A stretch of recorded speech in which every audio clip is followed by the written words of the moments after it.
I call Todd Barclay. Thank you, Mr Speaker. It's a privilege to speak on this bill in its first reading, and like the previous member, Mr Nutter, I don't sit on the Government Administration Committee either, but it's nevertheless a bill that will impact on many of my constituents, and I was just looking over the recent tourism numbers from those who travelled, and Mr McKelvey touched on this. Mr Speaker, in the last year there were 2.31 million New Zealand residents that travelled overseas, which reached the highest record in our history, and that sees a 4% increase in international trips by New Zealand residents on the last year.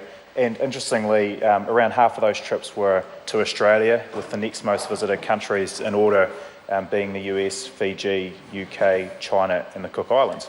So, fascinating fact of the day there, Mr Speaker. Just wanted to touch on a point that Mr Clayton Mitchell made, and his insightful contribution around some of the considerations that he would have liked to have seen put into this bill, and particularly a couple of suggestions around the number of pages in passports potentially reducing, which somehow could reduce the administration costs included there. The materials that passports are made of would also potentially reduce the costs of passports.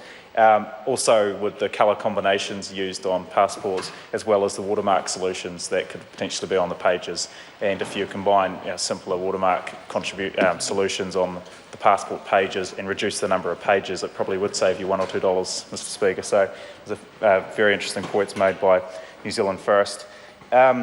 Just getting back to the main provisions of the bill, we see that it will increase the validity of passports from 5 years to 10 years for citizens aged 16 years and older. It's important the reasons behind children not being included in that have been well canvassed, Mr Speaker, and the point made by Ms Dyson just before around potentially some technology solutions to include children in that. I think, yes, she's right that technology has progressed, but one thing that hasn't progressed is magicianry and the ability to sort of take a blink and slip a photo in and out of a passport. I don't think we've quite reached those technology levels yet, Mr Speaker. But nonetheless, I'd just like to reiterate my support for this bill and look forward to seeing it proceed through the rest of the parliamentary process. Thank you. Members, the question is that the motion be agreed to. Those of that opinion will say aye. To the contrary, no. The ayes have it.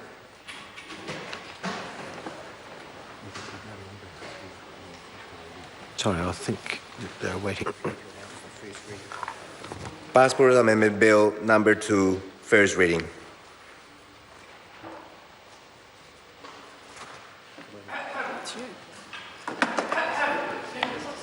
The question is that the Passports Amendment Bill number 2 be considered by the Government Administration Committee. Those of that opinion will say aye. To the contrary, no. The ayes have it. Mr Speaker. The Honourable Louise Upston. Mr Speaker, I move that the Passports Amendment Bill number 2 be reported to the House by the 30th of October 2015. The question is that the motion be agreed to. Those of that opinion will say aye. And to the contrary, no. The ayes have it. Call on Government Order of the Day number 2.